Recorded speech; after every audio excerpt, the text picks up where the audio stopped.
Chapter 19. Edward remained a week at the cottage. He was earnestly pressed by Mrs. Dashwood to stay longer, but, as if he were bent only on self-mortification, he seemed resolved to be gone when his enjoyment among his friends was at the height. His spirits during the last 2 or 3 days, though still very unequal, were greatly improved. He grew more and more partial to the house and environs, never spoke of going away without a sigh, declared his time to be wholly disengaged, even doubted to what place he should go when he left them, but still, go he must. Never had any week passed so quickly. He could hardly believe it to be gone. He said so repeatedly. Other things he said, too, which marked the turn of his feelings and gave the line to his actions. He had no pleasure at Norland. He detested being in town, but either to Norland or London he must go. He valued their kindness beyond anything, and his greatest happiness was in being with them. Yet he must leave them at the end of a week, in spite of their wishes and his own, and without any restraint on his time. Elinor placed all that was astonishing in this way of acting to his mother's account, and it was happy for her that he had a mother whose character was so imperfectly known to her as to be the general excuse for everything strange on the part of her son. Disappointed, however, and vexed as she was, and sometimes displeased with his uncertain behaviour to herself, she was very well disposed on the whole to regard his actions with all the candid allowances and generous qualifications which had been rather more painfully extorted from her for Willoughby's service by her mother. His want of spirits, of openness, and of consistency were most usually attributed to his want of independence, and his better knowledge of Mrs. Ferrars's disposition and designs.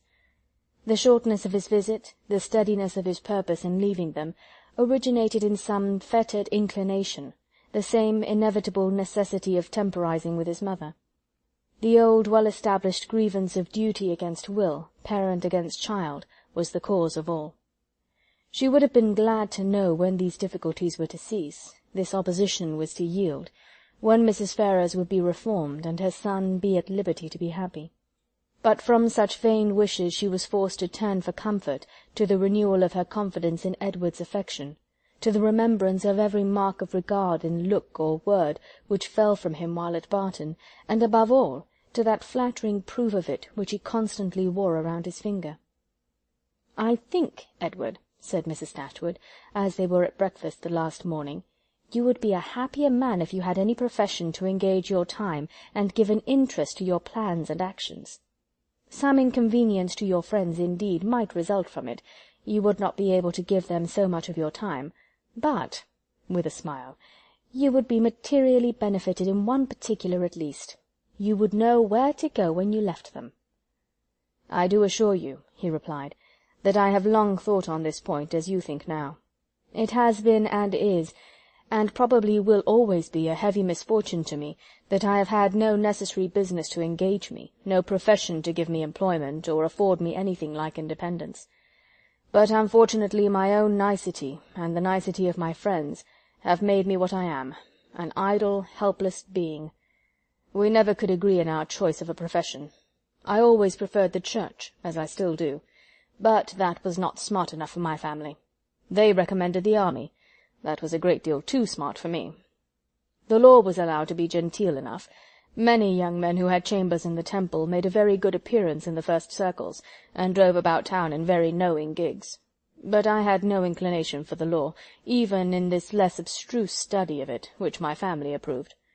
As for the navy, it had fashion on its side, but I was too old, when the subject was first started, to enter it, and at length, as there was no necessity for my having any profession at all, as I might be as dashing and expensive without a red coat on my back as with one, idleness was pronounced on the whole to be most advantageous and honourable, and a young man of 18 is not in general so earnestly bent on being busy as to resist the solicitations of his friends to do nothing. I was therefore entered at Oxford, and have been properly idle ever since."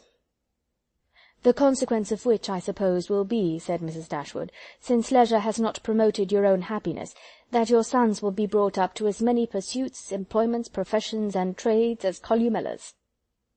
"They will be brought up," said he in a serious accent, "to be as unlike myself as is possible.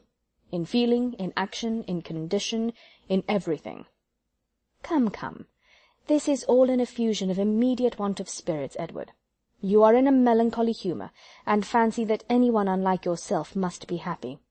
But remember that the pain of parting from friends will be felt by everybody at times, whatever be their education or state. Know your own happiness. You want nothing but patience, or give it a more fascinating name, call it hope. Your mother will secure to you, in time, that independence you are so anxious for. It is her duty, and it must, ere long, become her happiness to prevent your whole youth from being wasted in discontent. How much may not a few months do?" "I think," replied Edward, "that I may defy many months to produce any good to me." This desponding turn of mind, though it could not be communicated to Mrs. Dashwood, gave additional pain to them all in the parting which shortly took place, and left an uncomfortable impression on Elinor's feelings especially, which required some trouble and time to subdue. But as it was her determination to subdue it, and to prevent herself from appearing to suffer more than what all her family suffered on his going away, she did not adopt the method so judiciously employed by Marianne on a similar occasion, to augment and fix her sorrow by seeking silence, solitude, and idleness. Their means were as different as their objects, and equally suited to the advancement of each. Elinor sat down to her drawing-table as soon as he was out of the house, busily employed herself the whole day, neither sought nor avoided the mention of his name, appeared to interest herself almost as much as ever in the general concerns of the family, and if, by this conduct, she did not lessen her own grief, it was at least prevented from unnecessary increase, and her mother and sisters were spared much solicitude on her account. Such behaviour as this, so exactly the reverse of her own, appeared no more meritorious to Marianne than her own had seemed faulty to her. The business of self-command she settled very easily. With strong affections it was impossible. With calm ones it could have no merit. That her sister's affections were calm she dared not deny, though she blushed to acknowledge it, and of the strength of her own she gave a very striking proof, by still loving and respecting that sister, in spite of this mortifying conviction. Without shutting herself up from her family, or leaving the house in determined solitude to avoid them, or lying awake the whole night to indulge meditation, Elinor found every day afforded her leisure enough to think of Edward, and of Edward's behaviour, in every possible variety which the different state of her spirits at different times could produce, with tenderness, pity, approbation, censure, and doubt. There were moments in abundance when, if not by the absence of her mother and sisters, at least by the nature of their employments, conversation was forbidden among them, and every effect of solitude was produced. Her mind was inevitably at liberty, her thoughts could not be chained elsewhere, and the past and the future, on a subject so interesting, must be before her, must force her attention and engross her memory, her reflection, and her fancy. From a reverie of this kind, as she sat at her drawing-table, she was roused one morning, soon after Edward's leaving them, by the arrival of company. She happened to be quite alone. The closing of the little gate, at the entrance of the green court in front of the house, drew her eyes to the window, and she saw a large party walking up to the door. Amongst them were Sir John and Lady Middleton and Mrs. Jennings, but there were two others, a gentleman and lady, who were quite unknown to her. She was sitting near the window, and as soon as Sir John perceived her, he left the rest of the party to the ceremony of knocking at the door, and, stepping across the turf, obliged her to open the casement to speak to him, though the space was so short between the door and the window as to make it hardly possible to speak at one without being heard at the other. "Well," said he, "we have brought you some strangers. How do you like them?" "Hush, they will hear you." "Never mind if they do. It is only the Palmers. Charlotte is very pretty, I can tell you. You may see her if you look this way." As Elinor was certain of seeing her in a couple of minutes without taking that liberty, she begged to be excused. "Where is Marianne? Has she run away because we are come? I see her instrument is open." "She is walking, I believe." They were now joined by Mrs. Jennings, who had not patience enough to wait till the door was opened before she told her story. She came hallooing to the window. "How do you do, my dear? How does Mrs. Dashwood do? And where are your sisters? What, All alone? You will be glad of a little company to sit with you. I have brought my other son and daughter to see you. Only think of their coming so suddenly. I thought I heard a carriage last night while we were drinking our tea, but it never entered my head that it could be them. I thought of nothing but whether it might not be Colonel Brandon come back again, so I said to Sir John, 'I do think I hear a carriage. Perhaps it is Colonel Brandon come back again.'" Eleanor was obliged to turn from her in the middle of her story to receive the rest of the party. Lady Middleton introduced the two strangers. Mrs. Dashwood and Margaret came downstairs at the same time, and they all sat down to look at one another, while Mrs. Jennings continued her story as she walked through the passage into the parlour, attended by Sir John. Mrs. Palmer was several years younger than Lady Middleton, and totally unlike her in every respect. She was short and plump, had a very pretty face, and the finest expression of good humour in it that could possibly be.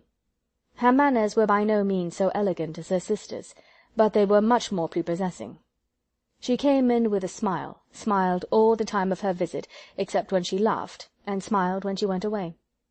Her husband was a grave-looking young man of 5 or 26, with an air of more fashion and sense than his wife, but of less willingness to please or be pleased. He entered the room with a look of self-consequence, slightly bowed to the ladies without speaking a word, and, after briefly surveying them and their apartments, took up a newspaper from the table, and continued to read it as long as he stayed. Mrs. Palmer, on the contrary, who was strongly endowed by nature with a turn for being uniformly civil and happy, was hardly seated before her admiration of the parlour and everything in it burst forth. "Well, what a delightful room this is! I never saw anything so charming. Only think, mamma, how it is improved since I was here last. I always thought it such a sweet place, ma'am," turning to Mrs. Dashwood, "but you have made it so charming. Only look, sister, how delightful everything is. How I should like such a house for myself. Should not you, Mr. Palmer?" Mr. Palmer made her no answer, and did not even raise his eyes from the newspaper. "Mr. Palmer does not hear me," said she, laughing. "He never does sometimes. It is so ridiculous." This was quite a new idea to Mrs. Dashwood. She had never been used to find wit in the inattention of anyone, and could not help looking with surprise at them both. Mrs. Jennings, in the meantime, talked on as loud as she could, and continued her account of their surprise the evening before on seeing their friends, without ceasing till everything was told. Mrs. Palmer laughed heartily at the recollection of their astonishment, and everybody agreed, 2 or 3 times over, that it had been quite an agreeable surprise. "You may believe how glad we all were to see them," added Mrs. Jennings, leaning forward towards Eleanor, and speaking in a low voice as if she meant to be heard by no one else, though they were seated on different sides of the room. "But, however, I can't help wishing they had not travelled quite so fast, nor made such a long journey of it, for they came all round by London upon account of some business, for you know," nodding significantly and pointing to her daughter, "it was wrong in her situation. I wanted her to stay at home and rest this morning, but she would come with us. She longed so much to see you all." Mrs. Palmer laughed, and said it would not do her any harm. "She expects to be confined in February," continued Mrs. Jennings. Lady Middleton could no longer endure such a conversation, and therefore exerted herself to ask Mr. Palmer if there was any news in the paper. "No, none at all," he replied, and read on. "Here comes Marianne," cried Sir John. "Now, Palmer, you shall see a monstrous pretty girl." He immediately went into the passage, opened the front door, and ushered her in himself. Mrs. Jennings asked her, as soon as she appeared, if she had not been to Allenham, and Mrs. Palmer laughed so heartily at the question as to show she understood it. Mr. Palmer looked up on her entering the room, stared at her some minutes, and then returned to his newspaper. Mrs. Palmer's eye was now caught by the drawings which hung round the room. She got up to examine them. "Oh, dear, how beautiful these are! Well, how delightful! Do but look, mamma, how sweet! I declare they are quite charming. I could look at them forever." And then, sitting down again, she very soon forgot that there were any such things in the room. When Lady Middleton rose to go away, Mr. Palmer rose also, laid down the newspaper, stretched himself, and looked at them all around. "My love, have you been asleep?" said his wife, laughing. He made her no answer, and only observed, after again examining the room, that it was very low-pitched, and that the ceiling was crooked. He then made his bow and departed with the rest. Sir John had been very urgent with them all to spend the next day at the park. Mrs. Dashwood, who did not choose to dine with them oftener than they dined at the cottage, absolutely refused on her own account. Her daughters might do as they pleased.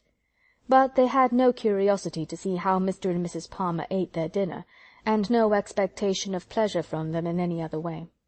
They attempted therefore likewise to excuse themselves. The weather was uncertain, and not likely to be good.